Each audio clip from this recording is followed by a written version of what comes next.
মেয়েটির নাম পপি আক্তার। সে তরিঙ্গা গ্রামে বাস করে। সে কাটাখালী পাবলিক উচ্চ বিদ্যালয়ের ছাত্রী। সে এবছর 10ম শ্রেণীতে পড়ে পরীক্ষার্থী। মেয়েটা এতিম। তার অদম্য কৌতূহল এবং ইচ্ছা শক্তির বলে সে সমাজের অর্থনৈতিক সমস্যা থাকা সত্ত্বেও অদম্য কৌতূহলের কারণে সে লেখাপড়ায় এগিয়ে আসছে।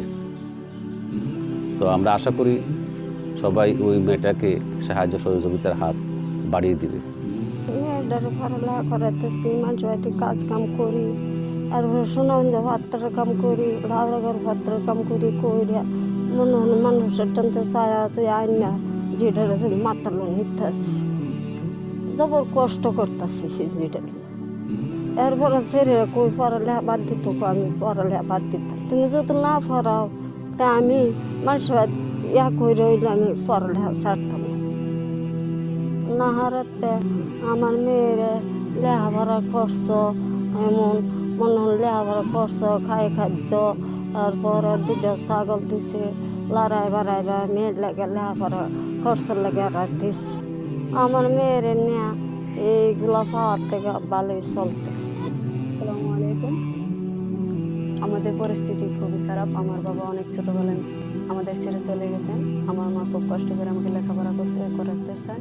তার মধ্যে থেকে আমাদের যে নাহার আছে তাদের মধ্যে থেকে ওনারাও আমাদের অনেক সাহায্য করতেছে, আমাদের খাদ্য দিয়ে, আমার আর্থিক অবস্থার দিক দিয়েও, খাতা কলম দিয়ে আমাকে বিভিন্নভাবে সহযোগিতা করতেছে। এই জন্য আমি তাদের কাছে কৃতজ্ঞ। আর আমি বড় হয়ে আমি কোনো কিছু করে আমি ভাইদের মধ্যে কিছু করতে চাই। আর এর মধ্যে নাহার আমাদের যেই অনুযায়ী আমাদের হেল্প করতেছে, তাদের কাছে অনেক ধন্যবাদ। এই জন্য যে আমাদের সহযোগিতা করতেছেন আর্থিক অবস্থা দেখে। বুঝতে পারতেছি না যে আসলে আমরা কি করে তাদের প্রতিদান দেব। যদিও আমরা অনেক বড় হয়ে যদি ওনাদের মতো কিছু করতে পারি তাহলে নিজেকে অনেক ধন্য মনে করব।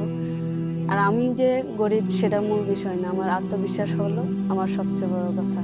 তা না হলে আমার মা এত কষ্ট করে কি আমাকে এত দূর পড়ালেখা করাতে পারতো?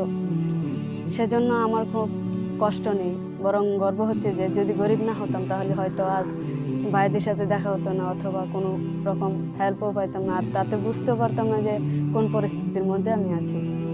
এই জন্য সবাইকেও ধন্যবাদ জানাই, আমার মা বাবাকেও ধন্যবাদ জানাই, বিশেষ করে নাহারের মধ্যে যারা আছেন তাদেরকেও ধন্যবাদ জানাই আমাকে বিশেষভাবে সহযোগিতা করার জন্য।